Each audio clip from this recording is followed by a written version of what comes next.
Hallo, mijn naam is Ester Fehr en ik woon hier in Bolivia, dicht bij San José de Chiquitos in Hacienda Verde. En we trekken hier best even 3 jaar terug aan. Mijn man en ik, Benny en ik, we trekken hier aan met onze feierkringen. En nu meeste jaar terug starf mijn man en so nu zie ik hier alleen met mijn feierkringen, maar we schaffen hier de wees wieder. En mijn arbeid hier is radioarbeid, maar ook veel met mensen die de kolonie schaffen en hier ook in deze comuniteit helpen. So de arbeid is groot hier in Bolivia. Ik zie immer druk hier met verschillende dingen. Ik wil nog drukker zijn als ik zie. Veel meer rekenen de stunden niet uit in een dag waar je alles kan doen. Sehr veel mensen in de kolonieën zijn eenzaam, die leren verjaars en kan niet alles doen.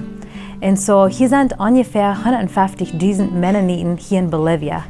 En wenn wir denken, wieviel wir hier erreichen können, das ist noch mal sehr wenig. Und so hier ist noch Arbeit. Viel Arbeit hier in Bolivia mangt die Plautdietsche Menschen, den das Evangelium bringt, den das gute Nachricht von Jesus bringt, in verschiedene Wege, mit Lieders, mit Kirchenanfang, mit Radio, mit dat raadt meest niet uit met hoeveel verschillende wegen hier nog zijn. En al deze mensen, die fehlt Jezus.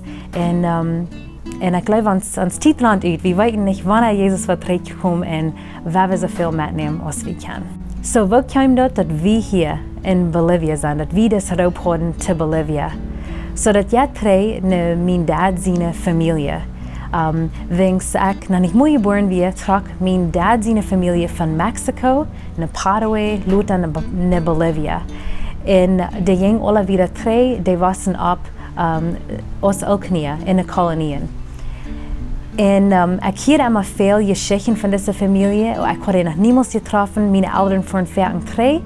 En ik hoor wo zij en Jezus fehlen deed. Maar het hield zich immer sehr diesta. En al in 2013 kwam hier een leidrijd van Bolivia dat we ran en geven niet op. En dat we een Plautdietsch leid, ik wist niet meer dat het uit Bolivia was. En wens ik dat aanwaard dat het was, ik zei, wauw, dus goed het, wat uit Bolivia kon uitkomen.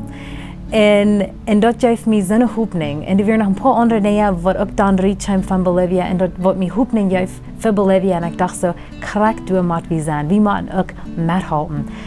Ten deze mensen Jezus brengen. En so dat wordt het aanvang voor ons en van doorbrukt God wat jaren ten ons rijden en dan komen we hier naar Bolivia. So mijn vrouw en die is, hast du das roep, falls du das roep, ten de Plautdietsche mensen dat evangelium brengen.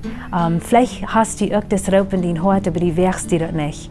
Ik kan die zijn dat es dat wird. God is wat met die zijn, hij wordt die helpen en hij wordt die alles geven wat die doet fehlt. So, we leren hier voor mijn arbeiden.